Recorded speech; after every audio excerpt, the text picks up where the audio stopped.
Hey everybody, what's up? And welcome to another episode of Shooting the Shit Uncensored. I am your host, Piers Austin, and I'm joined by my special co-host today, Clem MDK. What's up, Ryan? Thanks for joining me for today, brother.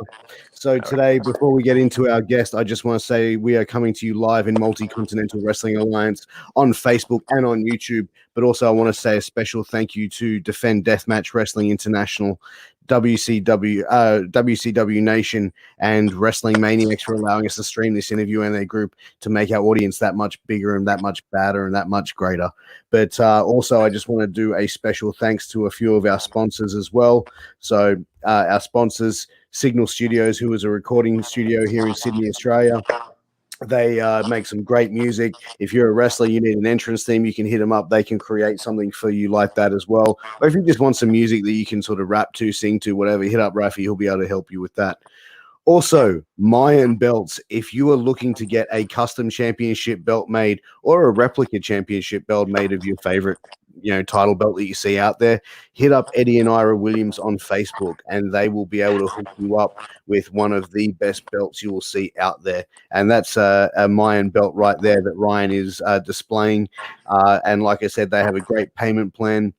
They are the best belt maker in the world, in my opinion.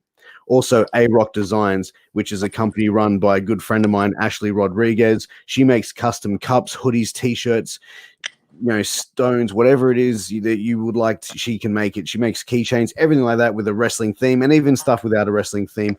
And I've got 3 cups on the way, so I'll definitely make sure to show you what she's got there. But Immortal Restoning as well. Hit up my good friend Jeff Parthay. He can definitely take what your old title belt, restone it, give it a fresh look, and really give it a facelift. So contact Jeff Parthay on Facebook for Immortal Restoning as well. And a special thanks to Mikey Mados, who makes all the badass imagery for us for these shows.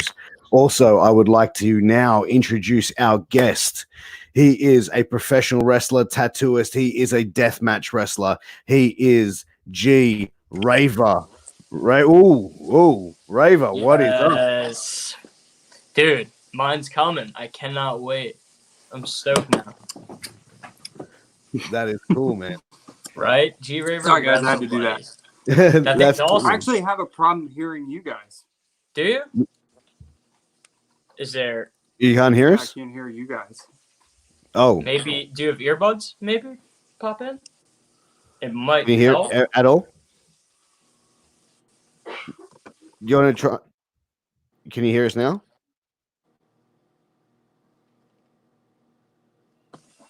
You might be trying to... Maybe try and jump out and come back in. That sucks. Could be the mic covered up? Yeah, maybe. I cannot hear you guys' audio. Just jump out and come back in. We could try and restart it, yeah? Restart, yeah. So we're just going to get... A little technical difficulty, sorry guys. We'll try and get... Yeah, so he'll be coming back in shortly. So we're pretty excited to have G-Raver coming on with us. He is known as one of the most, probably the top deathmatch wrestlers in the world today. But we're definitely going to be looking forward to having this guy on. So we got a couple people in here already watching. So Charles Vincent, what's up, guys? Nicholas Cobb says hello, guys. Thank you for watching. G-Raver will be back with us in a short moment. But Ryan, it's you got me onto independent wrestling TV, man, and I've been watching a lot of GCW shows, man, and there is some serious fucking craziness that happens on those shows, dude. And I love the fact that Marco Stunt when he made his debut there. So we got Raver back. Plug here. Smart Mark Video is who merged with IWTV. So plug for Smart Mark real quick. Great guys over there. Can you hear us now, Raver? Okay, now I'm back. Now I can hear you. Awesome, man. Thank you so much for joining us, man. Can you hear me? Yeah, man. No, we can hear you perfectly, dude. It's thanks so much for coming on, man. How you been? Now you're breaking up again. Oh no, that's no good. I can hear you. Yeah, you can hear me good. Yeah. All right. I can't hear him. You can't hear me at all? Little bit, say. Yeah, can you hear me now? Let me jump out and come back. I'll jump out and come back in. Yeah, I mean, I can hear you just fine. All right, cool. Can't hear him at all. He's gonna hop out for a second, but feel free to introduce yourself to everybody. We are already live to the fans and such. Awesome. Thanks for showing up, everybody. Looking forward to questions or just watching or whatever we're doing. Yeah, do a little hangout sesh. We did the same thing with I did the interview with him with Masada not too long ago, which was really awesome. You know, get to shoot the shit with him for a little bit. I think I watched some of that. It was good. Yeah, you know, it's really cool just to get some of his point of views on, you know, between him and his wife or whatever the case may be. So awesome to get your point of view now too. Piers is back. Hey. Now I can hear you. Perfect. So look, G-Raver, thanks for joining us, man. So how's everything been going and how's the recovery going from the injury, man? It's going very slow, a lot slower than what I expected it would go. Not that was it was told to me how long it was going to last or how long it might last, how long it would take me, which was like them telling me like 2 years is the maximum amount of time that I'll be able to see like how well my hand heals by that point, and to the full amount, to seeing the maximum amount of movement I can get out of it. And right now it's just kind of like it's doing different stuff, but the problem is like strength is not there, and bending the fingers is very, very slim. I have that in my pointer finger a little bit, but that's about the extent of it. I don't have like, if I try to grab something aside from like this plush doll, you know, it's like I'm able to do. But if I try to pick up something heavier like a beer can or something like that, I really have to like wedge it in there, that sort of thing. So obviously there's daily life things that I can't do that I've done for years. Simple things that you wouldn't think, you know, on a daily basis you wouldn't know how to do, you know. Just finding out a whole new way to do it with a new hand. It is your dominant hand, right? Yeah, it's numb too. So like the thing with that is like if I were to burn myself, which I had actually done one other time with a microwave, which I felt it, and I felt like the plate wasn't that hot, like on the outside, and I pulled it out, and I slid my hand underneath, thinking that the backside wouldn't be that hot. Well, I put my finger right on the end of it, right, and I fucking pulled it out, and I sat the fucking plate down, and then I looked at my hand, and I noticed the blisters had already started like forming on my two middle fingers, and I was like, "Fuck!" Jesus. Like I didn't know that was happening. You know what I mean? Like, and I even like I wasn't dumb and just like carelessly put my hand in there. I just took, you know, I felt it a little bit before, but yeah, I think about that, and I'm like, I don't even know if I would get hurt or burned or cut. Yeah, that's strange. Have the doctors said that they can predict you're going to get a certain amount of movement and feeling back in the hand? When I talked to him, I mean, he said the problem is after that 2 year point happens, like he suspects that I'll be able to start as far as this past month. He said I would start be able to get some bending going. That really didn't happen. I mean, damn, it happened to the extent of my pointer finger, but that's with real struggle. I mean, like serious struggle. These aren't bending. None of these are bending. Just kind of moving up and down. And he said that the 2 year mark, once he sees that, I could be open for a second surgery. So the second surgery would be actually from my hand itself. I'm really trying not to fucking do that because I feel like it's going to set me back even further, of course, and that sort of thing. Of course, then everybody's opinion is obviously, well, quality of life. Quality of life has been shitty for 7 months. So, like, you know what I mean? Yeah. I have to. Listen, you got to take care of yourself first, dude. I mean, 100%. And as you know more than anybody, deathmatch community is the most loyal, and we'll, you know, try as hard as we can to support you through this, no matter what the outcome is. You know what I mean? So that is positive there. Yeah, and I've never felt that, you know, anybody. I mean, everybody's expressed that to me in very many ways. So, like, you know, I'm thankful for that. Dude, Absolutely. Like the night in AC, just seeing you getting to the ring, like so many people grabbed me and hugged me and were like, "Oh my god, dude, Brandon's in the fucking ring!" Like, like that shit's special, dude. It's a real moment, you know. So it means a lot to a lot of people. And Mikey Mados is in the house, and he says, "G-Raver, you're a fucking legend, brother." And yeah, we definitely have to agree. But so, tell me, when did you fall in love with wrestling? Was it something that you grew up with, always, you know, idolizing and wanting to be involved in as you got older, or was it something that, you know, you sort of were in and out with? Yeah, I mean, I started off obviously real young with it. I grew up, I'm an 80s kid, so like I grew up at the tail end of, you know, the 80s wrestling. I grew up with LJNs and that sort of thing. So it was like that was my first experience of it. But I think where it really started to hit me heavy that I loved wrestling so much was when I started to, like, obviously search for new wrestling, search for different kinds of wrestling for one, and then obviously start doing backyard wrestling. Everybody, you know, that kind of started their story, I think, goes in that direction at some point, whether it be like just one time or just a casual fun thing between friends or whatever it is.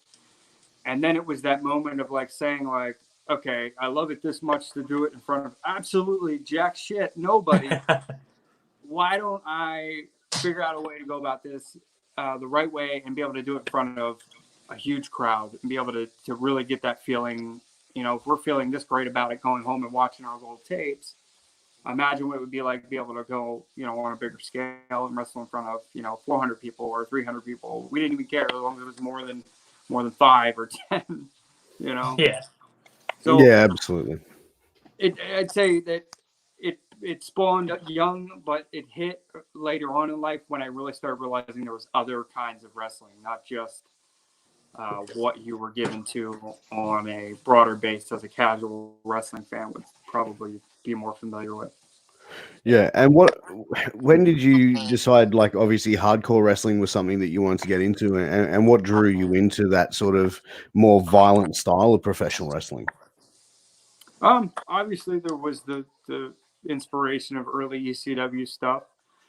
Early ECW stuff spawned into where is this kind of product but elsewhere? Let's do some tape trading type things. Let's go out and reach out to certain people because that's what you had to do, or you had to get on your AOL AIM dial-up bullshitty ass computer and wait for the chair shot, you know, heard around the world for, you know, fucking all day for a 3-second clip, you know. But I think, you know, it was that little bit of that, and then obviously reaching out and seeing the Japanese stuff and seeing all that. So my interest was already geared in that direction. Yeah. But it just really didn't. It was a part of wrestling that I was like, man, this is cool and special. I love wrestling, but then I love when I get to be able to see this kind of, you know, this kind of thing be presented to me in such a way. So like that was exciting to see that differential of the regular matches and then seeing like a hardcore match. And it was like, oh, I can't wait for the hardcore match on, you know, Raw or SmackDown or ECW or whatever it was I was watching. So then I just got full-fledged pushed right into, here's a shit ton of it, watch all this shit, it's all death match or it's all hardcore, and I'm like, oh yeah, I'm fully invested now, you know. Yeah, right. But even then I still watched it like, you know, here and there. I didn't bombard myself with it. Man, I was the same, man.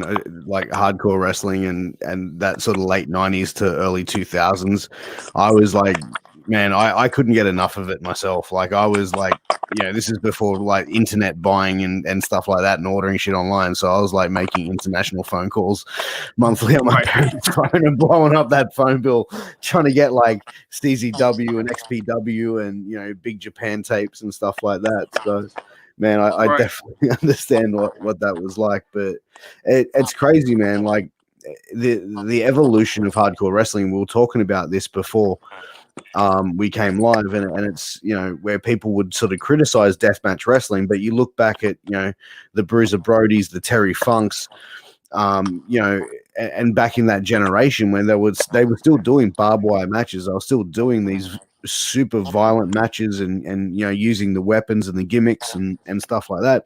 But that's what hardcore and deathmatch wrestling is. It just evolved over the years to what it is now. Would you agree with that? Yeah, 100%. And I said this, to you before we came on too, was, guys that had took. I mean, obviously, the guys that I really, really, really, really attached myself to were the hybrid guys for one, and then there was the guys like, obviously this is a cliche thing now anymore, but I mean back then it wasn't. It was like, holy shit, this match is hardcore, and they only used a chair, which is RVD and Jerry Lynn. RVD and Jerry Lynn had a chair, and it was considered a hardcore match. And some people were like, well, they didn't even break a table, or they didn't do this. And I'm like, yeah, but look at everything they did. Like psychology behind it, exactly. Yeah, psychology behind it, the physicality of it, and just them doing just the most, which I mean, some might consider that to be partially strong style if they wanted to put a name behind it. A little bit of that, a little bit of high flying, a little bit of acrobatics, which everybody's of course jumps around today with that. Yeah, but, that's what made it so new back then. Yeah, but then you go back even further than that, and you have the boot. You know what I mean? They beat each other to death with a boot and bled all over the place. So when you can do that, I have such a high appreciation for those kinds of things, and I still to this day, I still have a high appreciation for the simpler things in hardcore matches or your things like that, like trash can. I brought that up recently. I talked about that recently on another show, which was like me and Schlack had a match, and Brett's like, "What do you want for your fucking match?" And I'm like, "I want a fucking, and he's thinking I'm gonna say like a pile of fucking light tubes or fucking, we were gonna say all this gnarly shit, and we're like, yo, get me a fucking trash can, man. I was like, give me a fucking trash can. And you know what else? It's like, yeah, fucking thumbtack. And I'm like, yeah. I'm like, let's just bring it back to this, things that we just detached ourselves from with death. I mean, nobody's like, I'll bring a fucking trash can in anymore. And I'm like, what if he power bombs me on the fucking back side of that shit? I'm like, absolutely. That'd be disgusting. Absolutely. It'd be violent. And it was. That was me thinking like, shit, we're losing our connection with this. Kind of like, we lose the connection with our hands and what they, what we can do with them on a regular basis with eating our food or whatever it fucking is. They're building things. People lose connection with that kind of stuff, even just in the smallest way. And I feel like in wrestling, that's done a lot. Where it's just like, man, here you have this thing that was so great at one point. I mean, who remembers? All right, trash can. And if I say that to you guys, like trash can spot. Okay. Right. I'd probably say like WWF hardcore, you know what I mean? Like like that sort of, but it's synonymous with something, for me, if I would think back to it in the sense of the WWE, I would say like fucking Shane McMahon. I would be like, oh, coast to coast, even though it was RVD's bag, it was still cool. Like, you know what I mean? Still like, tight. Right. I think it was cool just to see like Shane McMahon do it because I think he surprised the fuck out of people when he did that shit. But that's the thing. It's got different elements. Whenever you're bringing in different elements into wrestling, and there's a fine line between you can really fucking yourself up and hurting yourself in the ring in a standard match, and then when you add the extra elements into it, the risk is so much greater. How are things like? Have you ever looked at a stipulation or a part of a match that someone was putting forward to you and said, "Hey, we're going to have you do this in a match," and you've gone, "Ooh, I don't think so," or anything that you've really thought, "I don't know if I should do this."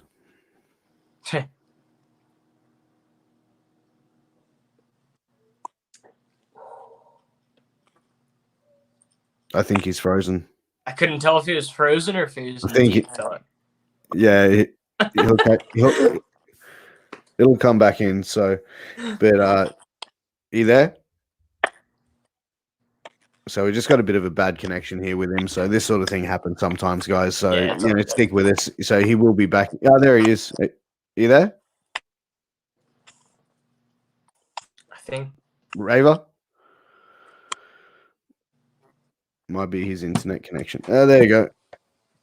Can you hear us? I see him. May have to back out. That's Yo, yeah, man. Can you hear us okay, buddy? Well, Raver. I can't hear or see you guys, so I'm gonna go back out and I'll come right all back right, in. cool. All right, man.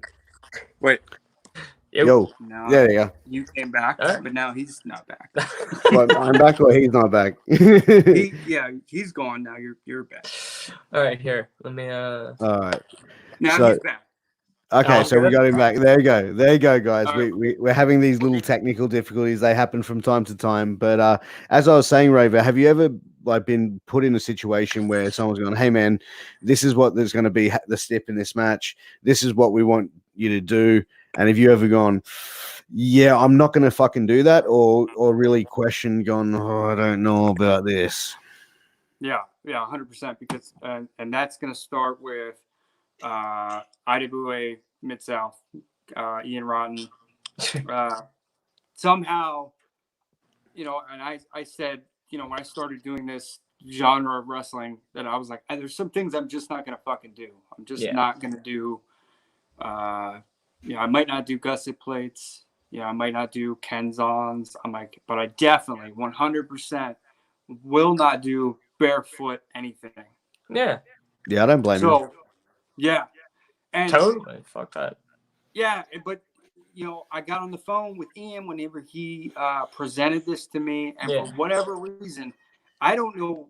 I couldn't even sit there and tell you that I have, this like follow the leader type, like, oh yes man kind of thing. But like, he was so convincing in the fact that this match, if I did this barefoot match, it would be of no worry. Like that, there's not going to be. And I'm thinking IWA. If I say IWA Mid South barefoot match, death match to you guys, like you already see it in your fucking exactly, 100%. This is your feet are covered with fucking glass. There's Glass and bullshit. Fucking foot, blah blah blah. Gnarly. So I'm thinking this is already fucking gonna be horrible. I just can't. I can't do this. And Ian's like, no, brother, it'll be okay. I swear. Blah blah blah blah.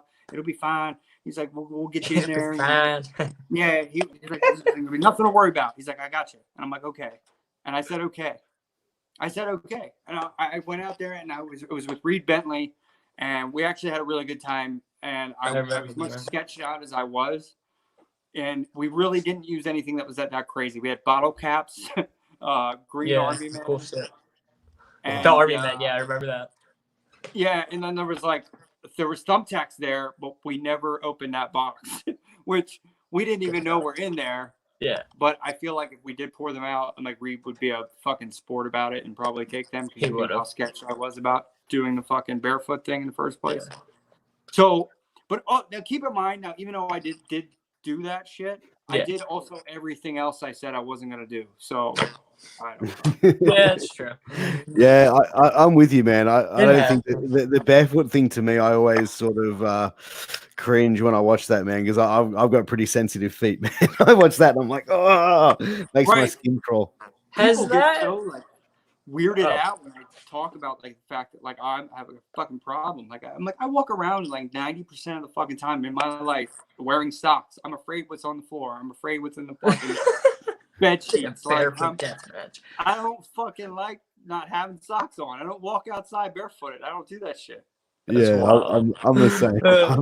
I'm the same, man. But how did you find working for Ian Rotten, man? Ian's a guy who, he's the sort of guy, man. He's got his reputation precedes him, I think. And I've interviewed a few guys that have worked for him, and everyone sort of, they just, I don't know, man. No one says anything extremely bad about him, but it's just he's not the most reliable sort of guy. But what can you sort of say on that? What I'll say on this, and this is, I can't say anything bad about Ian. This was something, especially at that time, I think me coming in a couple times, especially for him and stuff like that, I can't say anything bad. Just for the sake of I wanted to be a part of that. I wanted to be a part of that at some point in my career. That's what I wanted to do. Now, after I did I came in for a show. It was the Crimson Mask show. Now I was with Marcus Crane, And me and Marcus killed it. That's when me and Marcus first officially met, I think. Yeah. And we had a match. We were just kind of like, yeah, we're going out here and we're going into this, and let's do this thing. And and then from there, like, he always invited me to be a part of the shows, and I wanted to be a part of the shows because my friends were a part of the shows too, and that sort of thing. And I really don't have anything negative to say. And would I go back? I probably would, depending on what it was that I was doing, So I'm just happy I was a part of it, and he was really good to me, especially that first time coming in. Got on the mic and said that he doesn't usually put guys over on the mic and stuff. And when he got up and that was really cool. Said something to me after the match was over, like, that meant a lot to me. So I thank him. So if he's hears this or he gets back to him, thanks, Ian. Appreciate it. That's awesome. That's awesome. Now, have things changed in terms of, like, I mean, I know Ian's more of the old school ideology, and then Brett is more like us. He's a younger generation, and he kind of lets you guys work your own matches for the most part, I would think, and from what I've heard from other guys, right? Like big spots like that, he doesn't really pitch as often as guys like Ian would, does he? No, Brett kind of, I'd say he definitely confides in the fact that we know, what he wants to see, and we know what the fans want to see and what we want out of the match. So it's this triple combination effect of, like, that we kind of know what we want to involve with the matches and things like that, and how it plays out. Aside from, really, there was times where even we asked them that, we're like, who do you want to, go over or whatever? And they would be like, oh, I don't know. You guys pick some fucking rock, paper, scissors. Man. Yeah, he's awesome, dude. and like, like, everyone I talk to says that. Yeah, like, I mean, it was, Ian, I think, was just more set in that he knew the types, and this could have been, and I'm not shitting on him for this, just even a budget cost thing, where you're going to have 1 million tube matches, then that's, that you're going to need 1 million tubes for that. Well, maybe they won't have 1 million tubes that day. Maybe the fans won't bring them.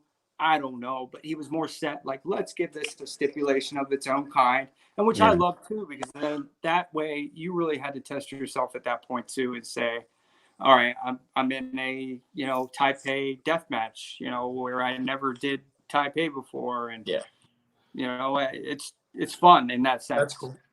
Yeah, that is pretty cool, honestly. When you were, like, obviously starting to watch, deathmatch wrestling and get into deathmatch wrestling and training, who were some of the guys that you really looked up to in the early stages of your career? Who were the guys that you really studied tape of? As far as deathmatch wrestling? Yeah. Obviously Mondo was one of them. A lot of those guys just from that era, though, like, I'm going to say Mondo and Zandig and Lobo and even guys later on that kind of came in that was like that. I don't even know if I want to call it a second wave, but like your Brain Damage, your Danny Havoc, your Thumbtack Jack was a big one. Guys really wanted to fucking wrestle. If I was ever going to do this stuff, I was like, man, that's one of the guys too, along with Danny. Was Thumbtack Jack right along with that. So it was a lot of those guys too, and a very broad mix of guys, because your Brain Damage, I put him with the he punched the shit out of people. He was just a fucking monster. And then you had like Danny Havoc, and then you had like Thumbtack Jack, who were kind of doing the the more rounded balanced wrestler, where you have this hybrid going on, where you got to see a little bit of this mixed with the death, and that was introduction there. But even like, man, even early Jimmy Havoc stuff was like, while I was doing my career, I was even had even talked to him a few times while he was like still in the UK and doing his white gear and that sort of thing. And he blew up quick. yeah. There's a lot. There's a lot of that mixed together.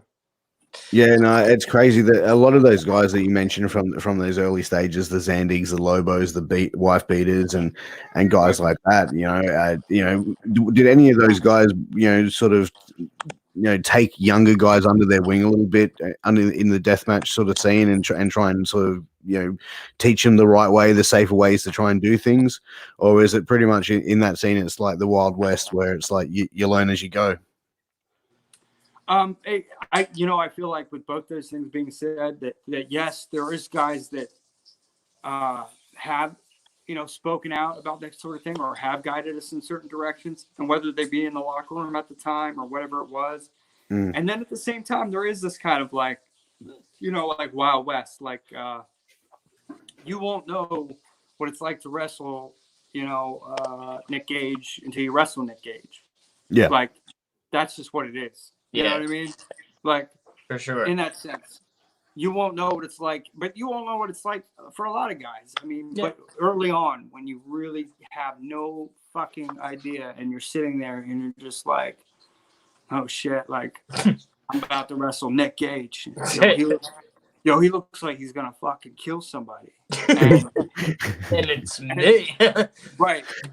And then the same can be said about other guys, though, like even some newer guys. Like the same thing could be said about Schlack, for fuck all. Like, you're like, oh man, what's it like to wrestle Schlack? Like, you ever been in a car wreck? You ever almost died a little bit? Dude, the first time I saw that dude, I was just like, whoa. Yeah. Piers, have you watched Run Ricky Run yet?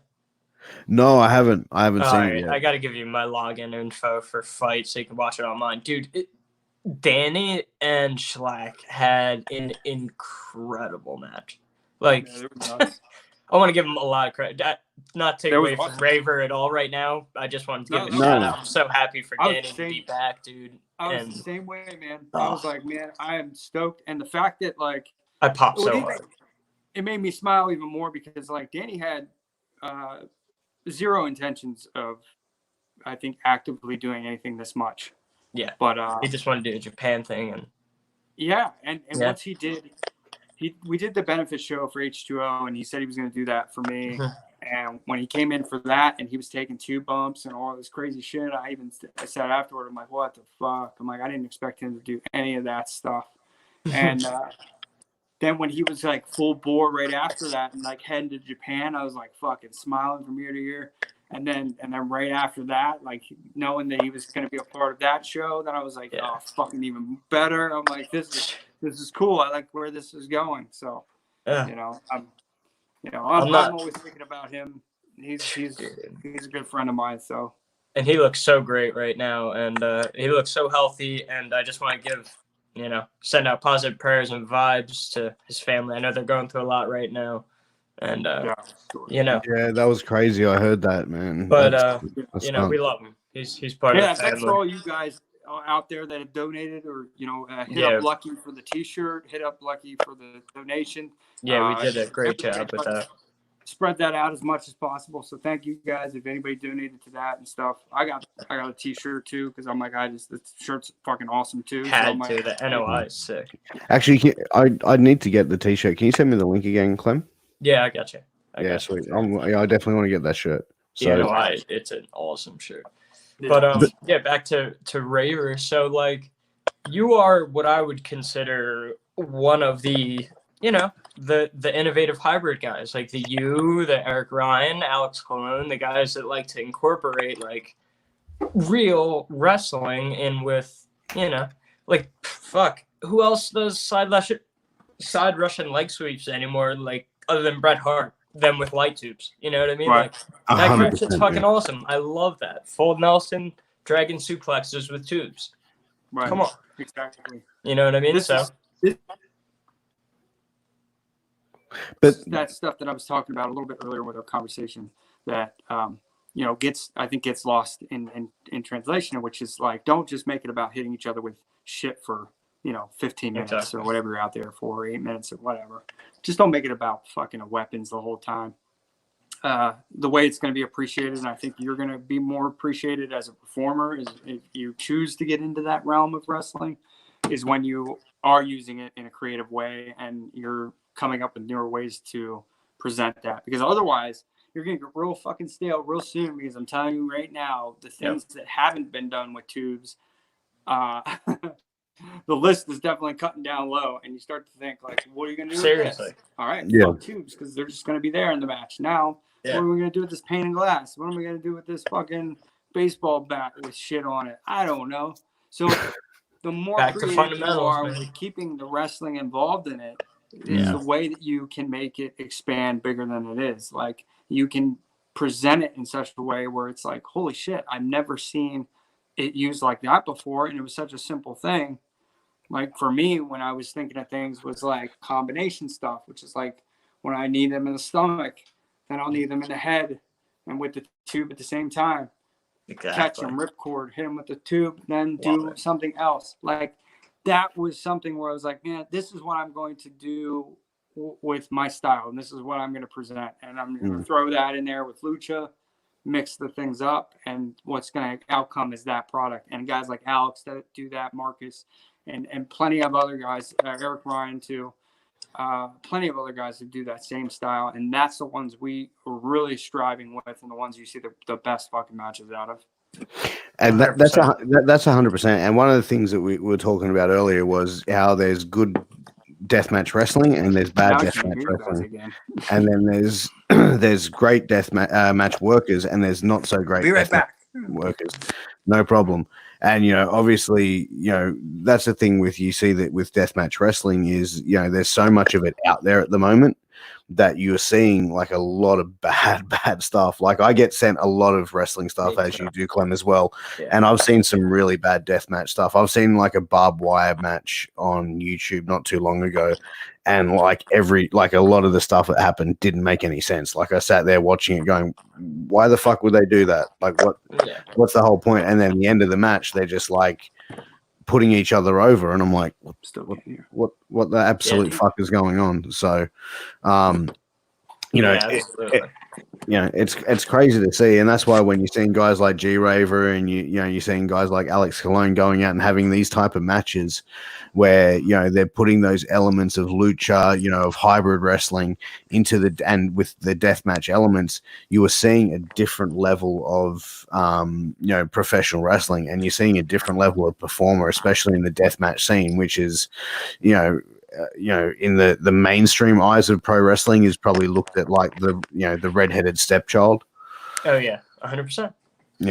So and it is, you know what I mean? You see all these guys, not to listen, and we haven't spoken about it for a reason. And I mean, he's not here right now, but fuck Jim Cornette, first of all. But we can't talk about that during this, interview. But guys like that, just people, the old school that are trying to shit on deathmatch for every excuse, and they're looking for anything to call it out on, instead of the accolades of places like GCW that have, they were a tiny little independent promotion in New Jersey and Philadelphia. You know what I mean? Yeah. We ran tiny little shows, and now all of a sudden, filling up the showboat in Atlantic City with thousands of people. You know what I mean? Going to LA, doing a show in Texas, doing shows in Florida. They have a UK tour scheduled. They have Mexico tour scheduled. Japan, they've done the last 2 years. Like, deathmatch wrestling is growing fast, and the indies in general is growing. It's great.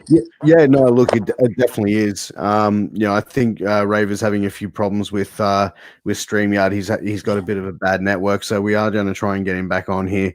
He is going, but hold on a second. Hey, man, can you hear us? He's got no audio. Still. No audio still. That's so fucked, man. That sucks. That's some crazy shit. I'm going to sit here for a moment and hope that the audio comes back in, or I can hear you guys. So, obviously, talking about, deathmatch wrestling and where we're really sort of looking at it from a whole, when do you obviously this whole COVID shit sort of heals up and sort of ends. When do you how do you think deathmatch wrestling will come back to where it once was? I mean, I believe that it definitely will, because I mean it has the most loyal fan base, honestly. Yo, does anybody remember the scene from Tommy Boy with Chris Farley, and he keeps running the things onto the desk? I hope that's what he's referencing right now? If so, that's fucking classic.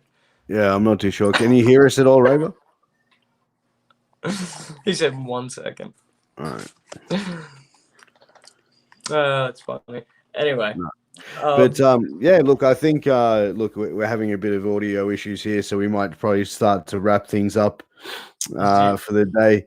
So Ryan, why don't you just start letting everybody know about some of our amazing sponsors?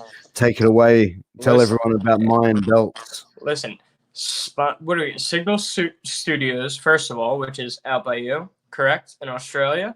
Yeah, that is a good friend of mine by Rafi Tomasi, my best friend.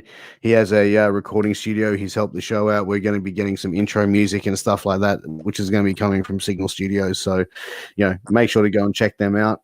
Also, we got Mayan Belts, who are the best belt makers in the business. Absolutely. If you want a custom belt, you want a replica belt, you need to hit up Mayan Belt. Eddie and Ira Williams, yeah, and also A-Rock Designs. Kevin Rodriguez's lovely wife, Ashley Rodriguez. She makes custom cups, tumblers, T-shirts, keychains, hoodies. A lot of them are wrestling related, but she can make non-wrestling related stuff. But also Immortal Restoning, a new company opened by our good friend Jeff Parthay. If you've got an old championship belt, needs a bit of a facelift or an upgrade, head up Immortal Restoning. But we got Raver back. Let's see if he can hear us. Hey, man. The odds are that's enough. Still can't hear you guys. Sorry. That's all good. That's all good, man. Maybe we'll do a part 2 or something. Yeah, look, we'll have to get Raver back on for a part 2, guys. But look, I've thank you. taken off the Wi-Fi and I've turned the Wi-Fi. But look, guys, our apologies about the network issues that we're having with Raver, but we will try and get him back on for a part 2. Guys, you can find me on YouTube in Multi-Continental Wrestling Alliance. Make sure you hit subscribe, like our channel, follow our videos, and also, keep up to date with some of the interviews that we got coming up. This coming week, I've got 2 very special interviews already booked. I have the current CZW Wired champion, KC Navarro, coming on. And also a day later, I have the lovely Lefisto who'll be joining me as well. So, guys, make sure to for those interviews that will be coming up shortly. But, Clem, thank you very much for joining me on this. Sure, everybody. I believe his Twitter's at Staysick G-Raver. And what is his Facebook? It says Brandon G-Raver. So, yeah, we'll link all that kind of stuff in there. My Twitter is DeathmatchDad if anybody wants. So follow me. Deathmatch_dad, possibly. So there you go. All right, guys. Thanks very much for watching, and we'll catch you next week. Bye.